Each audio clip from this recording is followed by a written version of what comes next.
Chiour de Shmirat Lachon. Il faut garder sa langue. Hein.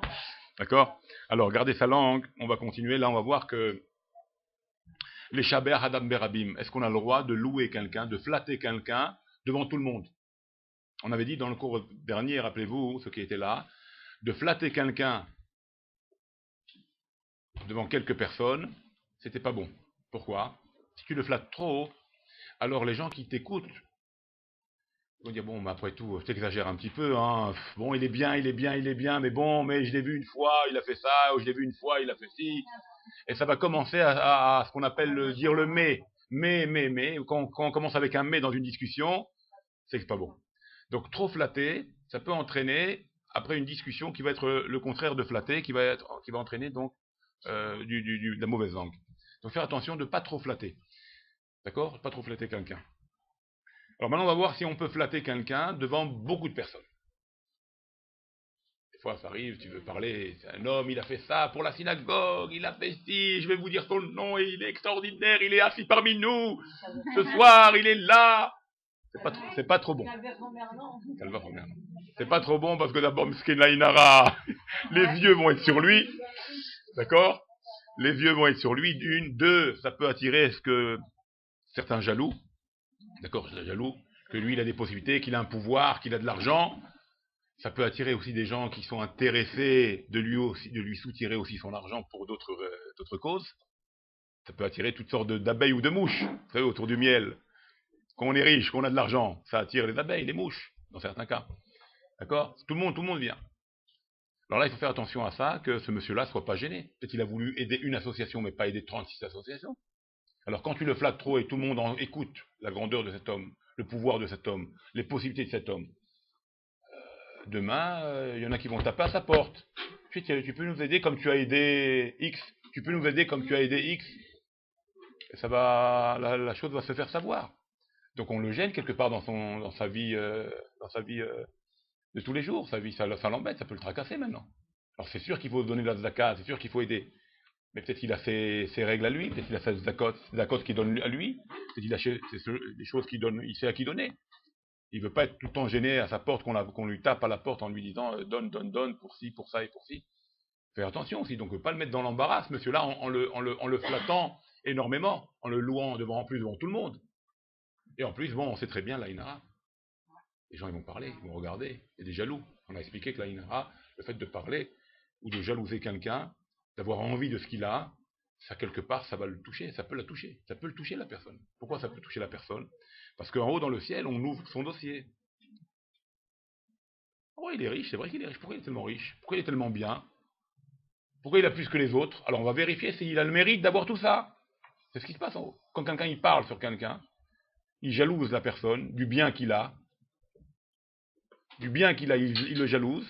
Quelque part en haut, ça donne une accusation dans le ciel. Et en haut dans le ciel, on ouvre le dossier du monsieur. Il est riche, il a ci, il a ça. Ouais, pourquoi? Après tout, pourquoi? Pourquoi il a tellement de choses? Alors s'il n'a pas vraiment le mérite d'avoir tout ça, ça peut être un problème pour lui. Ça peut être vraiment une chute pour lui. S'il a le mérite, bon, bah, au Dieu, il va le protéger. Il sera protégé. Mais le fait de donner de l'œil, de jeter un œil sur ça, sur cette personne-là, ça peut le mettre dans l'embarras et le toucher, même spirituellement, par le spirituel, par les anges, par le monde spirituel, ça peut le toucher et faire qu'il descend, qu'il tombe. Ça vient de Dieu, ça vient d'Hachem. Qu'est-ce qu'on va faire, nous? Il y a qu'un. Il faut qu'elle se protège. Ok, d'accord, mais un homme, vous avez raison. Vous avez raison, mais d'un autre côté, on peut pas. Aujourd'hui, je parle d'aujourd'hui. Aujourd'hui, un homme, il a des moyens, il a de la richesse. Il va pas la garder dans la banque pour dire je suis riche et ça me sert à rien. Il va vouloir acheter une belle maison, il fait normal. On va pas lui dire on vit dans un taudis. On va lui dire. Oui, alors là, il doit faire attention, effectivement. Il n'a pas besoin de faire des choses qui sont. Oui, il peut être aussi le fautif de ça. D'un autre côté, s'il a des moyens, il ne faut pas non plus qu'il s'empêche de vivre. S'il donne le maaser, s'il fait des prières, s'il fait ce qu'il a à faire, Dieu le protégera, il n'y a pas de problème. La discrétion, il faut être discret. D'accord? Maintenant, d'un autre côté, il faut vivre. Je ne vais pas vivre en vélo pendant que je peux m'acheter une voiture. Ça se fait pas aujourd'hui, on ne peut pas vivre comme ça. Je ne vais pas me priver d'un téléphone parce qu'il ne faut pas qu'on voit que j'ai un téléphone. On ne peut pas vivre comme ça. Je ne vais pas me priver d'une maison convenable quand j'ai des moyens et vivre dans un taudis. On ne peut pas vivre comme ça. Donc, se montrer de toutes les façons quelque part, on ne sera pas à l'abri de l'œil des gens. De toute façon, que tu fasses ou que tu fasses pas, les gens ils vont te voir. T'habites quelle rue? Quand tu réponds déjà, t'habites quelle rue? Tu dis une rue, une belle rue du quartier de Natania. Ah, évidemment, un quartier riche, lui, hein. On habite près du Carmel. Combien de gens ils disent, ah, c'est les Vilottes. Non, mais malheureusement, Chas v'Shalom. Alors, qu'est-ce qu'il faut dire? Alors, il faut dire, non, j'habite pas près du Carmel. Je vais mentir, parce qu'il faut pas dire que j'habite près du Carmel. Qu'est-ce qu'on va faire? Qu'est-ce qu'on va faire? Pour ça, il faut se projeter, il faut être discret. Il faut être discret. D'accord? Il faut être discret. Il faut faire des choses qui viennent nous garder, qui viennent nous protéger. Comprenez? On ne peut pas non plus s'empêcher de vivre. Mais d'un côté, en plus, les pauvres, en plus, ils sont dans la mashkanta. Ils ont ils s'engagent à 35 ans. Ils s'engagent, meskin. Ils ont une belle maison, alors une belle maison. Combien de temps il doit payer, meskin? 35 ans, il a pris la mashkanta, qui est Samout Lamadad, avec. Alors, qu'est-ce qu'il a de riche? Il a pris un prix, il avait un peu d'argent au début, il a pris le reste de la mashkanta, 30 ans.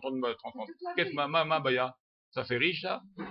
Il est soumis à une mashkanta qui va le tenir à vie. Vous comprenez? Il faut faire attention à ne pas jalouser, à ne pas regarder, parce que ça peut accuser la personne, et c'est dommage d'accuser un juif pour rien, de le voir du mauvais côté, de peut-être lui mettre un inara, parce que là, inara, comme nous dit Agmara, Rav, il est parti une fois au Bet Akbarot, et il a regardé tous les gens qui sont morts, il a dit il y a 99% des morts qui sont morts à cause d'Ainara.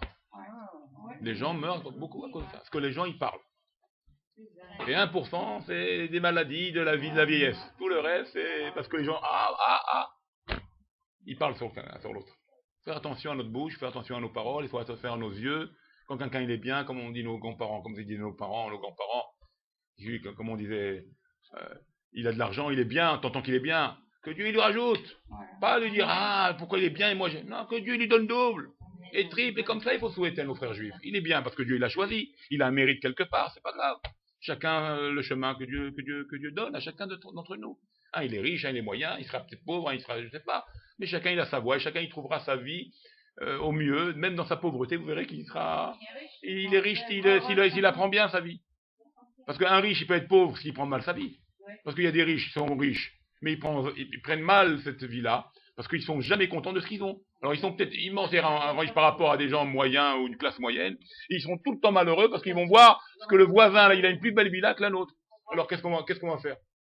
Alors s'il est riche, celui-là il est pas riche, celui-là il est malheureux celui-là. Et le pauvre peut-être il a rien, mais il convoite personne, il se contente de ce qu'il a, il dit Baruch Hashem, on a un toit, on a déjà à manger, je suis le plus heureux du monde. Vous voyez donc, c'est tout ça c'est relatif. D'accord? C'est relatif, voilà. C'est relatif à notre vie. Donc il n'y a pas vraiment le pauvre ou le riche. C'est toi qui fais le pauvre ou le riche. C'est toi qui fais ta vie. Tu veux être pauvre, tu peux être pauvre même riche. Tu veux être riche, tu peux être riche même pauvre. Vous comprenez ce que je dis? C'est toi qui montes tout ça. C'est toi qui fais tout ça. Et Akadosh Baruch Hu, il ne nous abandonne pas, Baruch Hashem. Dieu il est avec nous, Dieu nous aide. Grâce à Dieu. Tout passe, ça va, la vie elle est. Il faut bien vivre, c'est tout. Il faut bien vivre convenablement, sans envier l'autre, sans jalouser les autres. Et là la vie elle passera beaucoup mieux. Voilà, il faut apprécier bien sûr. Alors là on va voir maintenant, revenons à notre sujet, on va voir donc, est-il permis donc de dire des louanges en public? Nous dit la halakha, regardez ça. Asur les shabear les adam barabim. On n'a pas le droit de louer quelqu'un, de vanter quelqu'un, de flatter quelqu'un devant tout le monde. On n'a pas le droit. Faut pas. Même si tu n'exagères pas, tu dis la vérité. Il est riche, il est bien, il est style, il a ça. Sincèrement, faut pas. Parce que peut-être d'abord, dans le monde qu'il y a, alors tu n'as pas vérifié tous les gens qui sont dans la salle. On dit il y a beaucoup de monde. Peut-être parmi les gens qui sont dans la salle et qui écoutent les louanges que tu es en train de dire sur ce monsieur X là, peut-être il y en a un qui ne peut pas le voir. Peut-être il y en a un qui le hait. Peut-être il y en a un qui le déteste. Tu ne peux pas savoir. Maintenant, tu as contrôlé tous les 200 personnes qui sont rentrées dans la salle. Tu ne peux pas contrôler 200 personnes. Peut-être dans les 200, il y en a peut-être la moitié qui ne l'aiment pas. Donc tu vas alimenter maintenant une haine encore plus grande. Rien que pour ça, déjà, tu ne peux pas vanter. Si tu ne sais pas devant tout le monde avec qui tu as affaire, devant une ou deux personnes, tu sais qu'il aime bien, tu peux éventuellement le vanter, le flatter. Parce que tu as une ou deux personnes devant toi. Et tu sais que ce n'est pas ses ennemis. C'est des gens qui l'aiment lui aussi. Que ces gens-là l'aiment aussi. Mais si tu as une salle de 100 ou 200 personnes, tu peux contrôler qui aime et qui l'aime et qui l'aime pas. Tu peux pas. Il va y avoir toujours des gens qui vont le haïr, qui vont le détester. Comme on a vu pour Mordechai à Yehudi. Mordechai à Yehudi, il a sauvé le peuple juif. Vous connaissez l'histoire de la Megillah, Megillat Esther. Il a sauvé le peuple juif, lui et Esther, Malka. D'accord? Qu'est-ce qu'on dit à la fin de la Megillah? Veratsu il est rovechav. Il a été agréé, il a été accepté par la majorité de ses frères. De ce qu'il a fait, de l'action qu'il a fait. Quelle action qu'il a fait? Qu'il est rentré un petit peu dans la politique pour pouvoir s'intégrer et rentrer et pouvoir sauver le peuple juif. Il a été accepté, ce qu'il a fait de rentrer quelque part dans le système politique de l'époque, ça a été accepté par ses sages, ses frères, ça veut dire ses sages, les gens de son niveau, du Sanhédrin. Il a été accepté de ce qu'il a fait par la majorité de ses frères. Ça veut dire quoi, la minorité, elle est où? Ça veut dire la minorité, elle est où? Ça veut dire la minorité, elle était contre. Naron, la majorité, ils ont accepté. Mais la minorité était jaloux. Ils n'ont pas accepté, ils ont dit, c'est pas bien ce qu'il a fait. Il n'aurait pas dû faire ça. Comment il aurait pas dû faire? Il salue le peuple juif, tu dis pas de peuple juif. Vous comprenez? Même entre les Chachamim, la minorité n'a pas accepté ce qu'il a fait Mordechai Yehudi. D'être rentré dans la politique, d'être rentré avec Achashverosh, avec le roi Achashverosh pour sauver le peuple. Parce que d'après eux, non, on aurait pu passer par des chemins différents. Il ne fallait pas rentrer dans la politique, il ne fallait pas. Alors, pour certains, effectivement, pour certains, non. Ah, Mordechai, il a fait ce pas-là, il est rentré dans cette politique-là de l'époque pour sauver le peuple. Lui et Esther Amalka. Il a été accepté par la majorité, la minorité l'a repoussé, il a dit non, c'est pas bien ce qu'il a fait. Il ne fallait pas le faire comme ça. Donc vous voyez, il y a toujours une minorité, ou même, peut-être minorité ou pas minorité, il y a toujours des gens qui vont parler du mal sur une personne que tu aimes. Toujours. Alors si tu pars en public, tu vantes, tu le flattes en public, alors il y a sur une centaine de personnes qui sont là en train de t'écouter, tu n'auras peut-être pas la moitié, mais une bonne partie qui va dire ah, tu te rends compte, il parle du bien sur lui, après tout, et ci et ça, et ils vont trouver des choses qui font mal.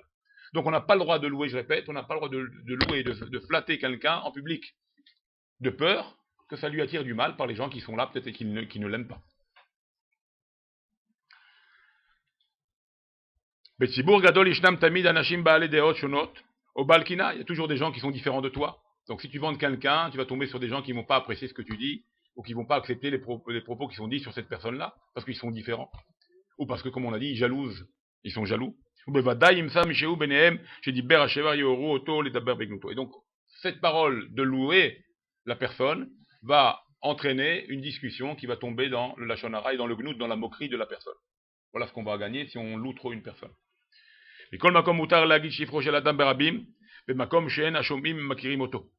Par contre, là où on a le droit de parler de quelqu'un en public, il y aura un cas où on a le droit de parler en public de quelqu'un, si les gens qui sont là, ce public-là qui est là, ils ne connaissent pas la personne. C'est-à-dire que la personne n'est pas dans la salle, on va dire. Ils ne la connaissent pas. Un monsieur, où tu ne dis pas son nom. Un monsieur, c'est lui qui a tout fait, un monsieur qui est anonyme. Ou bien, carrément, un monsieur, il est venu de l'étranger, personne ne le connaît, il a donné un don, il a fait quelque chose, il est reparti. Tu peux dire son nom, personne ne le connaît. Bon, alors là, tu as le droit de parler, tu as le droit de le louer. Parce que là, ils ne peuvent pas dire on est jaloux, on l'aime pas, on le connaît, c'est un méchant monsieur. Personne ne peut parler, personne ne le connaît, il vient de Khoutsaret, il est venu, il est reparti. Ça leur est égal, bidiouk. D'accord? Donc, voilà la possibilité où on a le droit de louer une personne en public, c'est quand personne ne connaît cette personne. Mon nom est personne. D'accord? C'est mon nom est personne. Il y a un film, je crois. Mon nom est personne. Voilà. Alors, quand mon nom est personne, c'est bon. On peut la louer. Non, la personne qui parle, elle la connaît, elle. Le public ne connaît pas. La personne qui loue, elle connaît la personne. Il peut louer aussi. Ouais, faites les différences. Vous n'avez pas un... Attendez, je vous pose une question. Vous avez pas une shrana, non? Un shrana, non? On peut mettre un peu le macan. On a tout fait là. Bon. Hein? Vous pouvez prendre dans la... Il y a le chalat là, dans la petite... Non, on va allumer celui-là là-bas. Non, je mets à 26 degrés, mais pas fort. Ouvrez la petite armoire, la petite bibliothèque, voilà, la bibliothèque, voilà. Ouvrez l'autre, voilà, vous rentrez la haute main. Voilà, très bien. On va le mettre sur appuyé. C'est celui-là. Vous avez pris celui-là, c'est celui-là. Ah non, il est. Attendez, 2 secondes. 2 secondes. Donc, alors qu'est-ce qu'on fait quand on tombe? On est avec des gens. Vous voyez un groupe de gens, d'amis.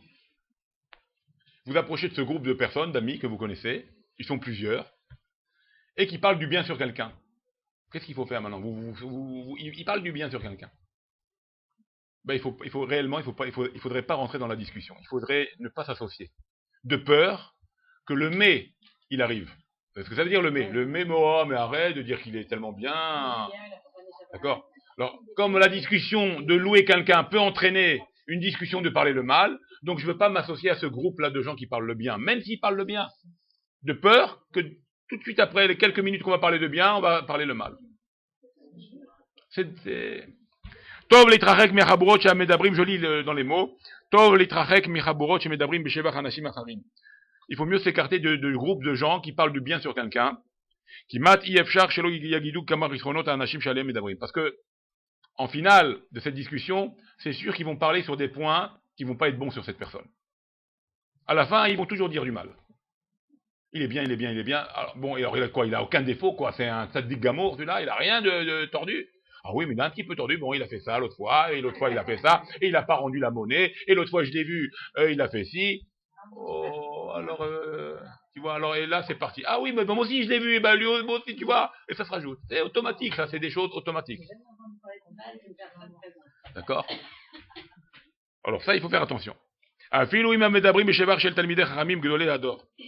D'accord? Même si on parle des louanges de grands rabbanim. Ils n'ont rien à se reprocher, les grands rabbanim. Et combien de choses qu'ils font, même les grands rabbanim. Aujourd'hui, les grands rabbanim, combien ils sont critiqués? Ah ouais, ils exagèrent avec leurs lois. Et comment ça que ça commence? Et surtout, si c'est des rabbanim qui rentrent un peu comme Mordechai, un peu dans la politique. Alors ouais, ça y est, il a pris son camp, et il fait ça pour l'argent, et il fait ci pour ça, ils ont leur intérêt pour leur yeshivot. Et voilà, comme ça on a parlé du bien d'un homme, un tzaddik, un homme haut, et après d'un côté, hop, on est parti sur une affaire qui ne nous regarde pas. Alors, et qu'on ne sait pas de tout ça. Oh, plein de choses. D'accord. Chiffre chez le tzaddik. Maintenant, on va voir, est-ce qu'on a le droit de parler du bien? Est-ce qu'on a le droit de parler du bien d'un tzaddik? Non. Pourquoi non? Tzaddik maintenant. Dis donc, tzaddikim, non, il ne peut pas être jaloux. Le tzaddikim ne peut pas être jaloux. Si c'est des tzaddiks, il peut pas. Alors attends, un tzaddik, maintenant on sait que c'est un tzaddik. Hein? Alors on va voir. On a peur. D'abord il y a la peur qui va nous... Attends, tu parles du mal d'un tzaddik, tu sais pas ce qui peut t'arriver. Bon, là, pas tranquille, il est tzaddik. Hein. Qu'est-ce que tu vas dire? Tu vas dire du mal d'un tzaddik? Qui va oser dire du mal d'un tzaddik? On a peur d'un tzaddik. Un tzaddik, il est au Hakodesh. Il peut savoir ce qui se passe. Tu vas parler du mal de lui. Ça fait... D'accord? Alors, grand sa génération. Non, pas un homme comme ça, d'entre nous. Des gens élevés. Moutar bechol et les shaver adam shiadoual la kol betzadik et tzadikamo. On a le droit de louer un homme où tout le monde sait que cet homme-là, c'est un tzadik. Tout le monde sait. Celui-là, il faut parler de lui. C'est bien. Ça encourage les gens à lui ressembler. Donc les tzadikim, ceux-là qui sont des gens qui sont, ils ne voient pas la haine, ils ne voient pas la jalousie, ils ne voient pas la mesquinerie des gens, ils ne voient pas les bêtises des gens. Ceux-là, ils sont dans un niveau, ils sont avec Hachem, ceux-là, ils sont dans les sphères supérieures. Ils sont jaloux de rien, ils encouragent les gens, ils bénissent les gens. Ceux-là, ils vont s'occuper de tes histoires-là, de dire, il m'a volé, donc celui-là c'est un voleur. Ah oui, après lui, vous voyez que le tzadik il va raconter, oui, attention, celui-là c'est un voleur. C'est son truc, ça. Lui, il s'adresse avec Dieu, il essaie que la génération, elle s'arrange, il fait tout pour que le Khal, il s'arrange, il fait tout pour que la génération, elle soit méritante. Il va faire s'occuper maintenant il va se sacrifier, lui, pour les gens. Lui, il va parler du mal de quelqu'un. Il ne peut pas parler du mal, il parle de personne, lui. Moutar bechol et leshabeach adam sheyadou lechol hasadik amour. On peut parler d'un tzaddik, du bien d'un tzaddik, en sachant qu'il est tzaddik. Parce que personne quelque part ne peut parler le mal de lui. Personne ne va dire du mal de lui. Combien de fois des tzadikim ils font des trucs bizarres? Ils font des choses super bizarres que nous, dans l'entendement humain que nous sommes, nous à notre niveau, on dit mais c'est bizarre, on comprend rien. Et quand même si ça a l'air bizarre, on dit mais c'est un tzadik. Ah bon, c'est même ce qu'il a fait, même si on comprend rien, c'est bon. Avec Abraham, s'il n'y a pas des trucs bizarres, qu'il a caché sa femme, après il dit tu diras c'est ma sœur. D'accord? Et Boaz avec Ruth, c'est pas un truc bizarre. Et Yehuda avec Tamar, c'est pas un truc bizarre, ça, qui prend sa belle-fille, il va avec elle, il sait pas que c'est sa belle-fille, et elle lui prend en gage son seau et sa cape, et après il s'aperçoit que c'est lui qui est avec sa belle-fille. Alors tu dis, mais c'est des histoires c'est complètement tordu, ça veut. Si ça arrive avec une simple personne, qu'est-ce qu'on va dire? Mais c'est critiquable, on va le tomber dessus au bonhomme. Mais là, on sait que c'est Yehuda, le Saddik, le fils de Yaakov, Saddik, tout va bien. Mais c'est vrai, parce qu'on sait que quelque part, il va donner naissance à Mashiach, par ces actes-là qui ont l'air de bizarres, qui sont bizarroïdes, qui ont l'air très tordus. Mais d'un côté, il y a une kavana très, très, très forte de Yehuda et de Tamar. Et comme ça pour plein de choses bizarres. D'accord? Donc, et David Ameller avec Bathsheba, combien de choses bizarres. Et tout ça, c'est une réflexion très profonde que nous, on n'arrive pas à comprendre aujourd'hui. Alors, est-ce qu'on critique ça? Non, on sait que c'est des sadikim. On dit c'est sadique. Lui, il sait pourquoi il a fait ça. Et après, avec le temps, on a vu pourquoi ça a été fait comme ça. Et aujourd'hui, on comprend. Il fallait que ça passe comme ça. Sinon, l'histoire n'aurait pas été comme on est. On n'aurait pas eu tout ce chemin-là. Donc, eux, ils connaissent. Nous, on ne sait pas. Alors, on peut pas. Il n'y a pas de critique à avoir. Même si la chose, elle a l'air même bizarre et tordue. Avec un autre homme, un simple homme, qu'est-ce que... Oh, alors là, on lui ferait tomber dessus. On ferait tomber dessus.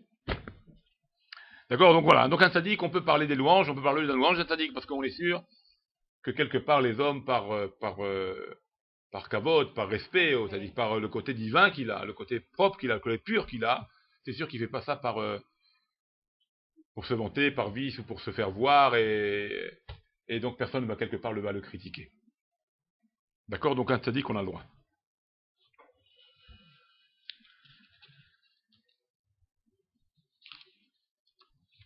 Un dernier passage.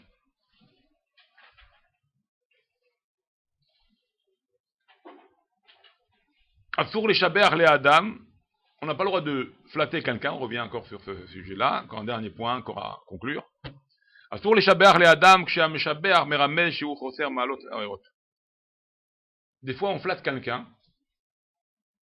Et dans sa flatterie à ce monsieur-là qui flatte, donc une personne, il allusionne, il ne dit pas, mais il allusionne ses défauts. D'accord? Des fois tu parles, on va donner un exemple pour mieux comprendre, on va donner un exemple. Des fois tu parles de quelqu'un, tu le flattes, mais tu allusionnes ce qui lui manque. Tu sous-entends ses problèmes. Alors ça aussi, faut faire attention. Parce que l'homme, il n'est pas idiot, celui-là qui t'écoute, il n'est pas idiot. Quand tu sous-entends des problèmes qu'il a, tu le flattes, mais tu sous-entends donc ce qu'il n'a pas. Alors, le type, il n'est pas idiot, celui-là qui écoute, il n'est pas idiot, il va comprendre qu'il a des défauts. Alors, ça sera un peu comme ce mais là, ouais. D'accord? Ouais, c'est pareil, c'est interdit. Alors, on va voir ça tout de suite. Donc, on va donner un exemple. Ça, on va comprendre le cas. Il y a un, il s'appelle Gordon. Monsieur Gordon. D'accord? C'est le voisin de la rue, là-bas, rue Ressort Gordon. Ah ouais? Oh non, bon. Ils vont croire qu'on est en train de faire des... Alors, monsieur Gordon, il dit à son ami. Qu'est-ce qu'il dit à son ami? À monsieur Stern. C'est le nom qui a marqué dans le livre. Hein. C'est pas moi qui les cherche. Hein. On connaît des Stern. On connaît des... Alors, monsieur Gordon va voir son ami qui s'appelle Stern. Et qu'est-ce qu'il lui dit? Alors, non. Excusez-moi, c'est mal. Gordon, il va voir un ami. Il n'y a pas de nom. Il ne donne pas son nom. Il va voir un monsieur. Et il parle de Stern avec lui. Donc il y a un monsieur, il y a Gordon, il parle avec quelqu'un, X, on va l'appeler X, au sujet de Stern. Et qu'est-ce qu'il dit avec ce monsieur-là? Gordon, qu'est-ce qu'il dit à ce monsieur X au sujet de Stern, de monsieur Stern? Il lui dit, Stern, il fait du bien avec ses proches. Ça veut dire quoi si je dis il fait du bien avec ses proches? Ça veut dire avec les autres? Boule à zéro. Qu'est-ce que ça sous-entendu? D'un côté, tu l'as loué en disant il fait du bien avec ses proches, c'est bien, magnifique, la cavote. Mais d'un côté, tu as sous-entendu qu'avec les autres, c'est un radin. Il est avare. Non, parce qu'on n'a pas dit qu'il fait du bien qu'avec ses proches. Il fait les biens, d'accord. Mais d'un autre côté, ça c'est sous-entendu, d'accord. Ça sous-entend. Ça sous-entend que peut-être avec les autres, il fait rien. D'accord? Alors si maintenant Gordon, dans sa manière de parler, il sous-entend, on voit par sa manière de parler qu'avec les autres, il est zéro, alors on a compris que il n'est pas très bien ce Stern-là. D'accord? Donc vous voyez, des fois, il y a des paroles, il suffit de dire un mot en plus, que tu peux faire sous-entendre que le monsieur n'est pas bien. Et peut-être il est très bien, quoi. Il donne à ses proches en débord, en priorité, c'est normal. Alors comment il faudra répondre à une parole comme ça? Ben justement, il faut leur dire, écoute, mais c'est normal, la halakha, la loi dit qu'il faut d'abord donner à ses proches. Pourquoi tu dis il donne à ses proches, donc tu fais sous-entendre qu'il donne pas aux autres? C'est une mauvaise parole, ça. Comment? Voilà, d'abord, on ne sait pas, c'est un doute. D'accord? Donc voilà, il faut faire attention à ça. Ou bien un autre exemple. Chaim, il y a un monsieur qui s'appelle Chaim, Mishtadel Kolkar Lavin et Tashurim. Il s'efforce à comprendre. Chaim, il vient au cours, il essaye de comprendre ce que le Rabbi dit. Le pauvre, il fait tous les efforts qu'il faut. Asur la guide d'Abarze, il ne faut pas dire cette chose-là.